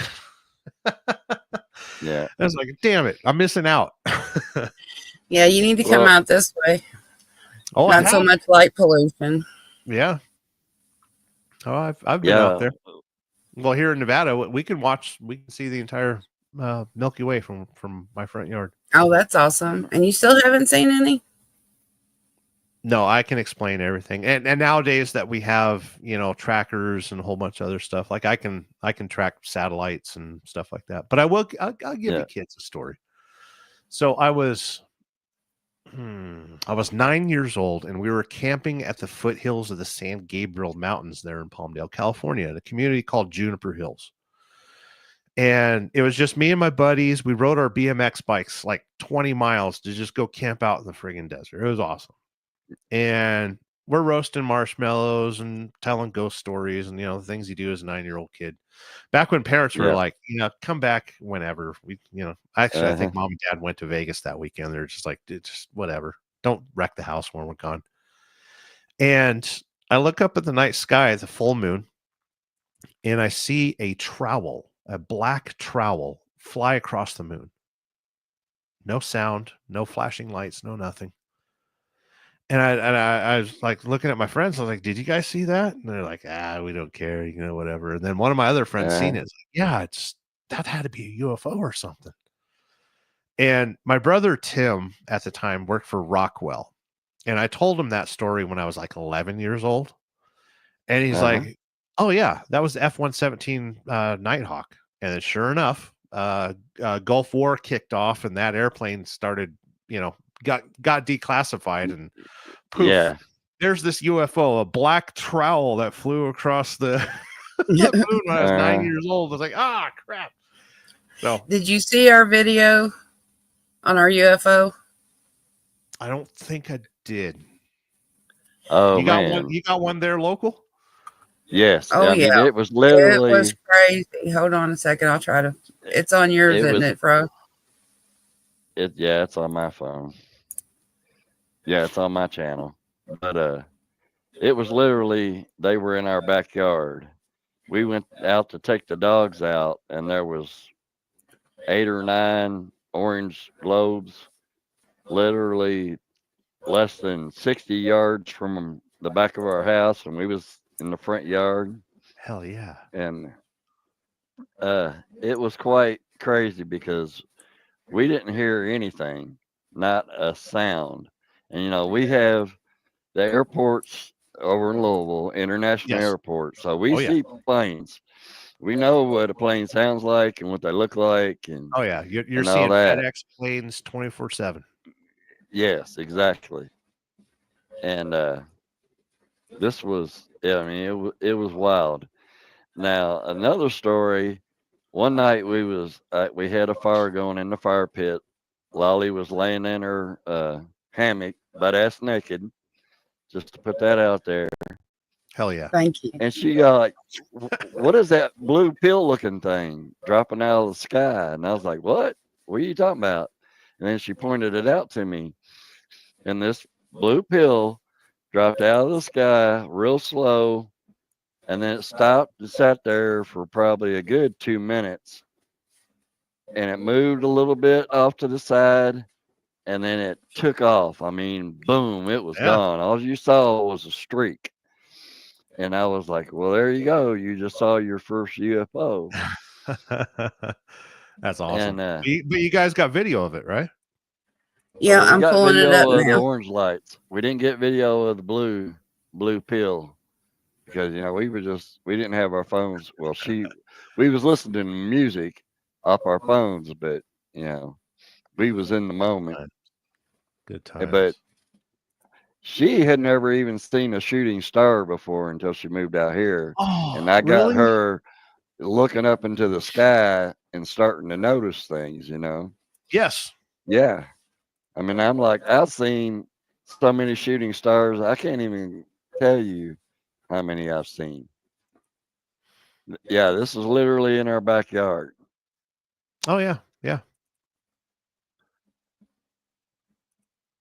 Trying to make it bigger. Some of them, you can't make a short bigger. Yeah. But we went out and I looked up. We went outside to take the dogs out, and I looked up, and these lights were in a triangle. Yep. Over on the side. And I was like, I told him, I said, what in the world is that? Because it was only 3 lights.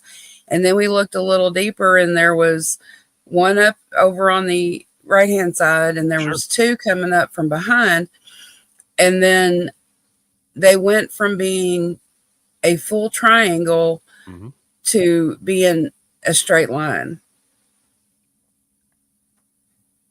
That's awesome. And, we had never... No sound, no nothing. And when they left our property, okay, there's probably a 300-acre field behind our house, and then there's the highway. when they got over closer to the highway, they turned their lights off. Yes. You couldn't see the lights no more. Now, there used to be a lady that lives in town, and Flower Child knows her. Flower Child, will you put her name out? But she has video of many UFOs that's been seen around here. And, you know, it ain't just airplanes, it ain't helicopters, you know, because we So get military helicopters. I don't mean to rain on anybody's parade, but Yep. I've seen those before. We live literally next to Top Gun, and just south of Fallon, Nevada, is a bombing range, and those look exactly like chaff. You know, airplanes can drop flares to avoid missiles, and there are more airplanes equipped nowadays with that kind of protection. As a matter of fact, Kalitta Air has that kind of function, and it has been known that pilots will drop them off every once in a while just for the fun of it. But that's what I recognize. But these came from off to my right, came to us, and as soon as my light came on my camera, they immediately went that way. Like it changed direction? It changed directions. And when they got out into the field, they went from being side to side to up and down, and each one started going back out. And there was two off to the side that when the other ones turned their shit off, they came back on for a minute. Right. And then they came up to where the ones that turned them off we had last seen, and then they turned theirs off. Right. So we literally saw them change directions and went from being this way to this way and went that way. And they were towards the highway. It was like right over top of the house. I mean, it looked huge. It was this huge, these great big orange balls that were just sitting there. They weren't moving. They were in a triangle, and there was 3 lights in the shape of a triangle. And I looked up, I'm like, what in the world is that? Because it was right over the house. And then I told him, I was like, give me the dog and go grab your phone. Go grab your phone. Yeah. And because they were just huge and like so close. And then he got out there with his phone and he turned the phone on, and it just, it turned. And then it went further away from the house. So the lights got smaller, and then they went into a straight line, and then the other ones showed up. Yeah. And then it started moving and taking off. But when we first seen it, they weren't moving. There was no sound. There was no movement. It was just sitting there. I was like, that is crazy. And when we first saw them, they was as big as a Volkswagen. The lights were. Oh, yeah. Because I was like, holy shit, what in the hell is that? Yeah. I remember seeing them, as a kid, and of course when we first moved to Fallon and stuff. And I'd asked a few people that worked at the Naval Air Station about it. They're like, "Oh yeah, if we drop them above 40,000 feet, like they get caught in the jet stream, and they'll go all sorts of weird directions and stuff." But yeah, no, I've never I've never been convinced of a UFO, and I've listened to all of Art Bell from the land of Pahrump. I don't think it's something, I don't take it personal. A lot of people don't believe in it or haven't seen it. And it's just it's kind of like the spiritual thing and the spirits and what you see and don't see. People who have not had the opportunity to experience it usually don't believe in it. I will tell you something that I did see in the sky that completely freaked me out. When I first moved to Reno, I worked for a donut company, and I used to deliver donuts at night to all the convenience stores in Fallon, Carson City, Reno. And I was coming back from north of Reno, a community called Cold Springs, and we go down 395, and it's a 6% grade. And I'm looking up at the sky, and I see a giant fireball, and then pieces start coming off of it, and then it does that kind of motion. Yeah. It was the space shuttle. It broke up on re-entry. And Oh no. What's that process? And at that time we didn't have cell phones or anything like that. And the first thing I did, turn it to AM radio and see, who's talking about this, what's going on. And this is like 2000, I want to say 2001, 2002, somewhere around then, when that space shuttle, I think it was Columbia, that broke up on re-entry. And I had to wait like 6 hours until CBS News or whatever said it in the morning, and sure enough, it was a space shuttle on re-entry that broke up. Well, we put it out and we asked everybody that we ran into or seen, have you seen this? Do you know what these are? Do you know what this is? Because we've never seen it before. Hi, Process. It's good to see you. How are you? I'm great. It's good to see you guys. Awesome topic. Man, you guys are going at it today. Yep. It's been a good time tonight. Yeah, yep. Interesting stories. Hey, Sterling, how's it going? Good. Nice to meet you. I'm the Process. I'm Jesse. Yep. I see a Harley Davidson shirt, so I can trust you. Well, yes. Yeah, I'd like to think so. Well, Process has been our friend for quite a while now. A few minutes. He's the one that taught me into getting on YouTube. Well, yeah, with a character. Well, how else are you gonna get famous? And I patented the Frogzilla song, by the way. Oh, nice. You did the song, but he did the intro. Processes. Yeah. Our intro guy, he did a wonderful job on it. Good times. Oh, yeah. So what's this wild UFO story, Process? Okay, so I live in the state of Idaho. It's relatively new to the United States compared to other states in the East. And growing up, I play guitar, and I live in a very small town, population 400. Okay, and so there's not very many people to play music with, but there was this old man, like old cowboy guy. He didn't have a thumb, so he was like missing his thumb from a roping accident. Anyway, he still played guitar. He saw me sitting around on the sidewalk playing guitar, and he was like, "Hey, do you want to learn some stuff? Come over to the ranch and I'll play guitar with you." And I'm like, "Oh, sounds like a great idea. Why not? We could drink a little Wiki Boo and play some guitar." And, I go over to his house, and he's like, at that time, he had to be like 80, maybe 85 years old. And he had a home health aide lady. So she like met me at the door, let me in.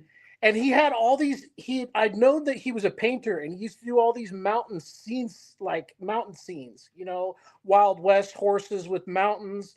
And I was like, well, these are great. I do psychedelic art, but these are cool. And we're playing music for a little while. And he goes, "Do you want to see my real art?" And I said, "Your real art? What do you mean?"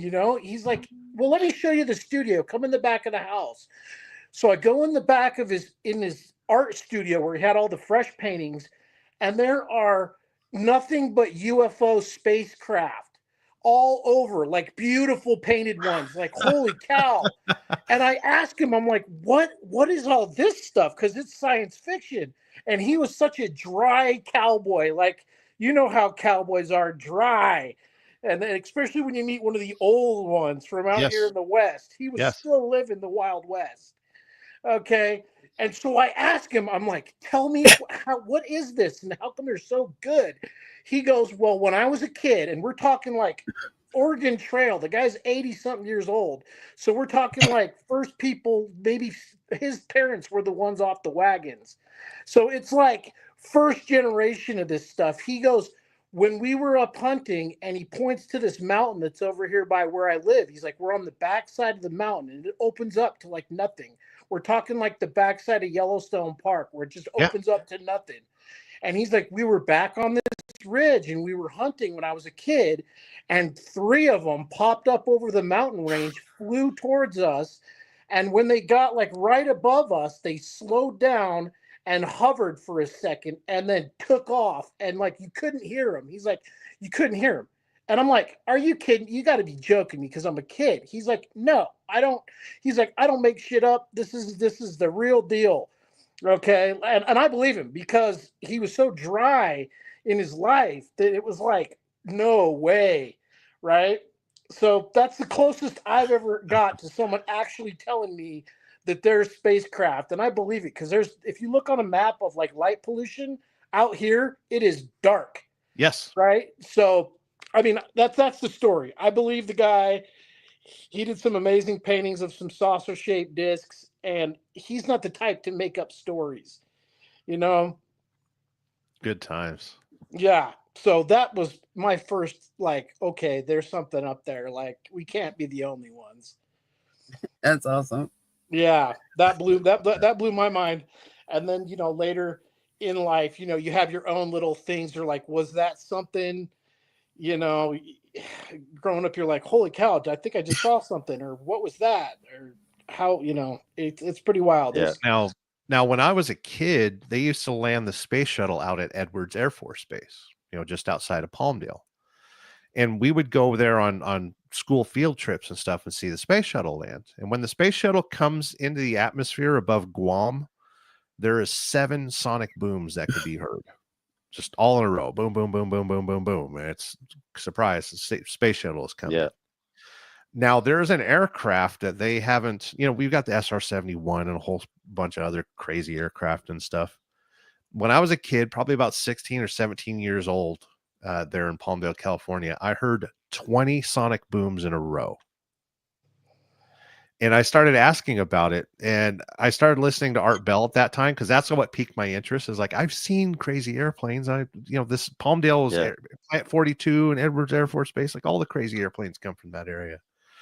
And I remember hearing Art Bell talking about the Aurora, which is like the next generation of the SR-71, and it can do Mach 25 or something like that. And it was like, that makes sense because I heard the sonic booms. There's 20 or 25 of them in a row. It's just boom, boom, boom, boom, boom, boom, boom. And in California, we're always worried about earthquakes and stuff. So anytime something booms rattles windows a little bit, you're like, you look for the cat, make sure it's not clawed into the carpet. Yeah. Like but yeah, I've been present for some weird things, but as a truck driver, I drive mostly at night.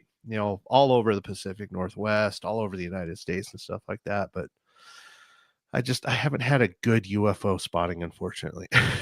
Yeah. Now, I personally believe that if there was a crash at Roswell, yes, and they did leave technology behind, which led to the SR-22 Blackbird, cell phone technology, and cloaking. That's at Area 51 right now. Yeah, the little alien and Rachel. Like, I believe that personally, this is my own personal wild conspiracy. I believe the aliens did leave a kill switch, and one of these days when they're going to want to take over, they're just going to flip the switch, and everything that we've designed since then on will just shut off. It'll go dark. Can you imagine that? Like cell phone technology, any type of 5G just shuts off. Boom. Oh yeah, it's gone. Yeah. And well, some believe that, but who knows? And it's possible because we've convinced society that electricity is a life force.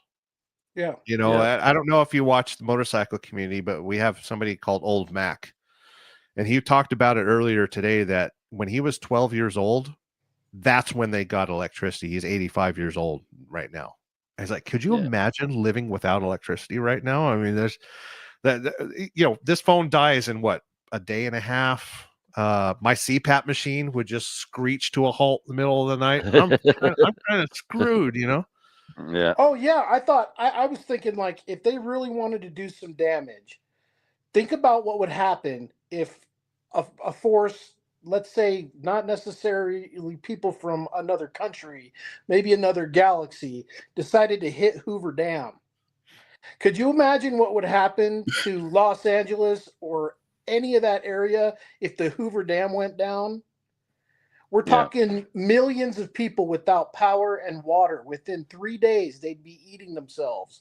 Oh yeah. Yeah, that they call it the I think it was the Carrington event in the late 1800s, where a solar flare knocked out all the electricity in the world or Yep. whatever it was.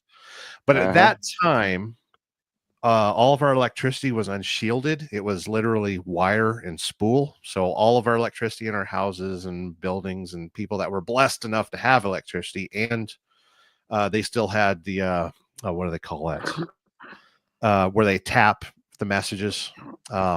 Telegraph. Yeah. Telegraph. Most Telegraph. of it was telegraph. Yeah. Yeah, none of that was shielded or anything like that. So if a Carrington event happened today, we would be okay. Electronics in cars are shielded, our homes are shielded, electronics are shielded for the most part. But it's something I think about all the time. Just pop the electricity and we're done. And Yeah. I don't know if you kids remember Ted Koppel. Oh Yep. yeah. He wrote a book when he quit the news, and he talked about that kind of event, that literally the Yeah. world can just screech to a halt if we shut off the electricity. And he talked a little bit about China and how they have it controlled and a whole bunch of other stuff. But I can't remember the name of the book. I do apologize, but it was Ted Koppel. It was the first book he wrote when he quit. I believe it was ABC News. Yeah. So what do you think about Bob Lazar? Love the guy. I mean, what do you think about his whole story about UFOs and that? So I know a lot of people that used to work at the Skunk Works. They're at Plant 42 in Palmdale. And they are known for releasing what they call it would be called a patsy.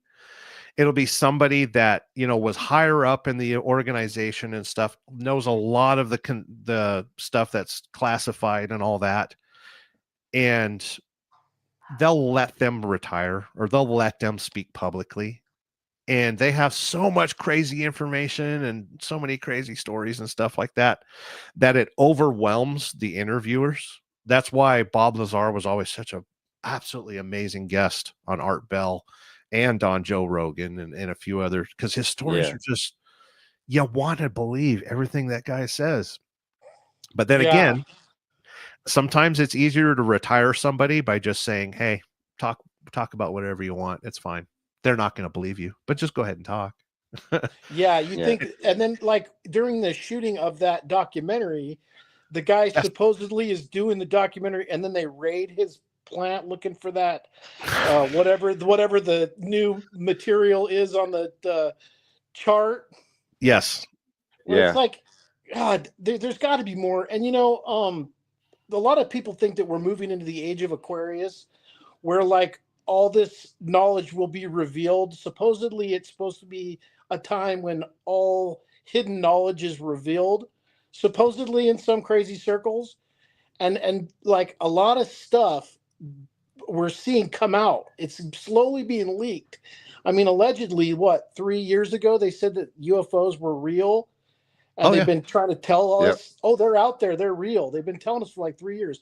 People are just sitting here changing the channel like, oh, well, that's interesting. What's on Survivor? Click, click, click. Do you think society could handle it? Yeah. Oh, no. I think that UFOs fly by and lock their doors. Let me tell y'all something.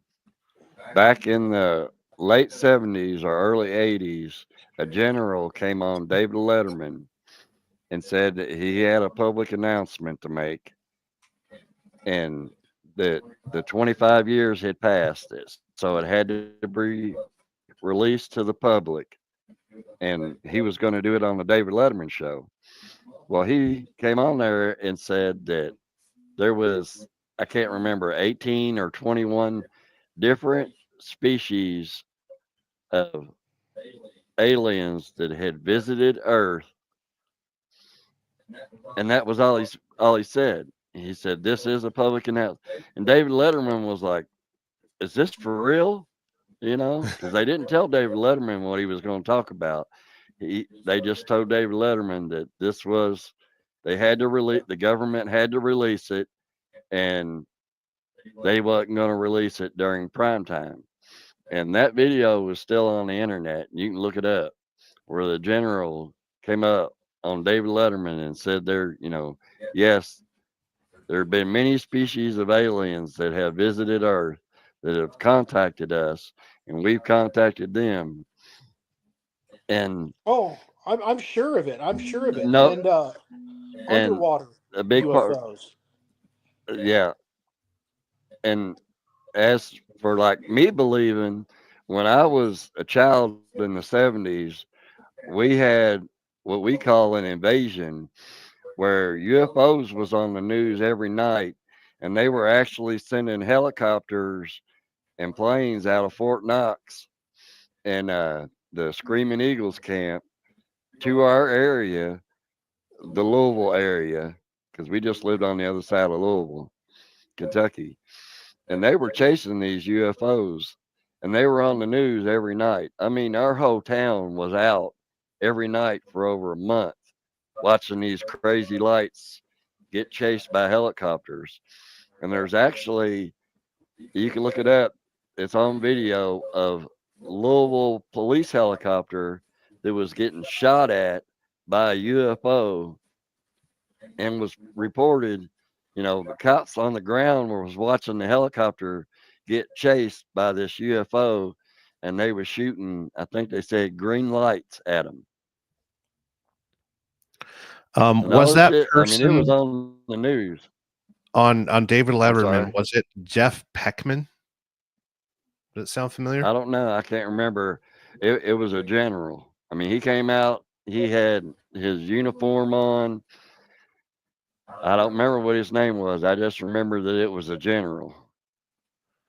He's in charge of the Extraterrestrial Affairs Commission. There you go. What did you think about William Cooper and his tale?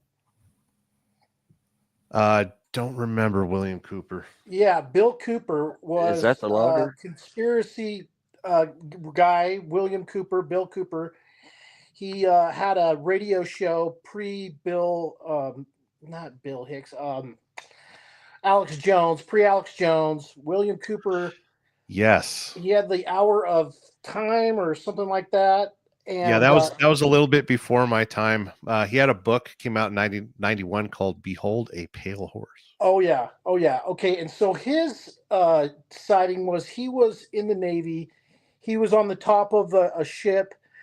He saw two of them come out of the ocean, fly into the sky, flip around, come back down, and land in the ocean. Him and 3 other people reported it. It's actually a documented case through the U.S. military. And then he came back and started his show and predicting things. He predicted exactly what would happen on 9/11 3 days before it happened, and then he was gunned down in his driveway by the federal government. He died November 5th, 2011. So after that a little bit. Yeah, interesting thing about Milton William Bill Cooper. Cooper also described HIV/AIDS as a man-made disease used to target blacks, Hispanics, and homosexuals, and that cure was made before it was implemented. Interesting, kind of like COVID. Yeah. It's actually a matter of fact. Kind of like the books they're talking about where Fauci was involved in gain of function when it came to HIV. Yeah. But that's a whole nother show, and we could go for 2 more hours on that one. Yeah. I find it suspicious that these people that come out and start talking about things that we've all kind of known is there or known that there was something going on. They came, they come out and do the whistleblower, even from back in the 50s, 60s, 70s, they would try to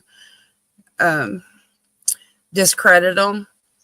Yes. And make them that they were crazy.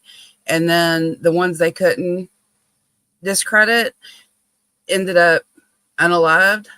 Yeah, they did the 3D. And it's deny, like defer, delay. Yeah. So, that seems kind of suspicious there. Well, think about when Tesla. It's over and over and over and over again. It's like, okay, we're kind of catching on now, so you can quit. Yeah, like Nikola Tesla. He just mysteriously disappears when he's trying to give up free power. Yeah. And the guy that invented the car that ran off water, he just disappeared too. It's just like, Well, Yeah. whoops, there they go. And that's where I was kind of getting at the age of Aquarius, where all that will be revealed is going to be revealed to us. It's like we're Here's seeing this stuff unfold. They can't hide anymore. so Technology. Yeah. here's an interesting thing about Bill Cooper, and it's almost too funny to read. On June 28th, 2011, commenting on a televised interview of Osama bin Laden at his hideout in Afghanistan, Cooper claimed that bin Laden would soon be blamed for a major attack on the U.S. city. But don't you believe it? Immediately after the September 11th attacks, he predicted the U.S. would soon be at war in 2 or maybe 3 countries. He began broadcasting the controlled demolition conspiracy theory on the day of the attacks, which eventually became center of 9/11 conspiracy theories. Oh yeah. Oh yeah. He was dead a year later, by the way. Yeah, they pulled into his driveway saying that he was evading his taxes. Yep. And they pretended to be kids sitting in their car playing loud music. When he went to the end of his driveway to tell him to get lost, they pulled their guns on him. He turned around, had a car chase up the driveway, jumped out of his car, was shooting his gun backwards at the cops. They shot and killed him on his doorstep, running for the door. I mean, talk about getting rid of the people that are talking, just shut him up. Shut him up. Now, personally, now they've got people coming out with the videos and stuff on 9/11 that they're talking about when they heard the explosion. I know they've had them for a little bit, but they're making it more specific and showing how the basement and the explosions they heard before the explosion from the plane. Yeah, the firemen are reporting it that, hey, I was in there. Crazy. I heard the explosion. Well, they were doing the BBC broadcast, and they were saying Building 7 had fallen, and it was standing right behind them. It was still up. Yeah, they reported it 7 minutes before it happened. Yeah. Yeah. So another crazy person that I listened to is Bill Hicks, William Melvin Hicks. Bill Hicks said that he had a UFO encounter and that it took him up on the ship. I mean, they were using strong psilocybin mushrooms. And he said that it took him up on a ship and it talked to him through his forehead and said that, if we spent all that money that we had on war and defense and weapons, we could feed and clothe the homeless many times over and explore inner and outer space together forever in peace. Yeah. Kind of wild. Yeah, Arizona Bay. We won't get to the next step until humanity starts becoming more humane. Yeah. Yeah. There's too many people that still want control and don't care about humanity.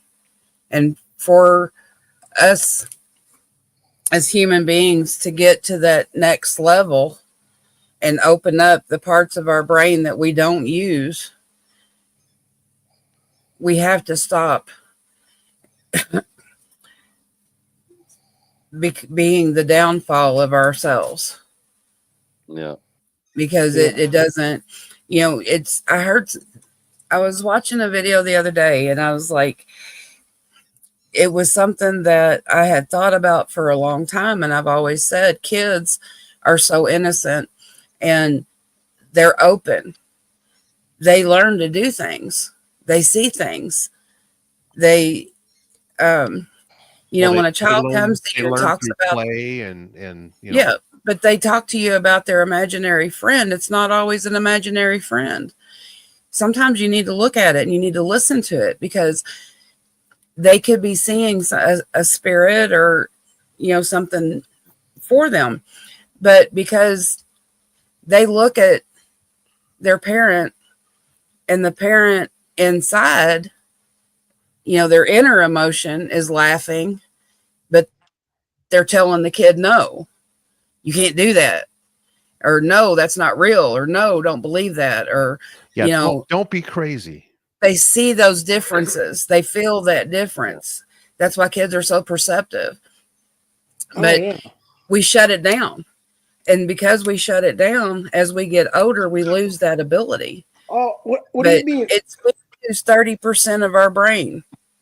Yeah, Guess what where do you- most of that is from? Right here. It's your frontal lobe. when So most, it's right there. It has when to most be of right these here in front of children you. when most of these children start exhibiting behaviors that are like, I don't want to sit under a halogen light for 10 hours a day and be force fed the books, what do? They hand you a little pill that, oh, Billy, Mhm. here, look, you're a little bit too ecstatic, you're a little bit excited. Here, have a pill that'll knock you down and bring you back down with the bell curve that is flattened out of our educational system.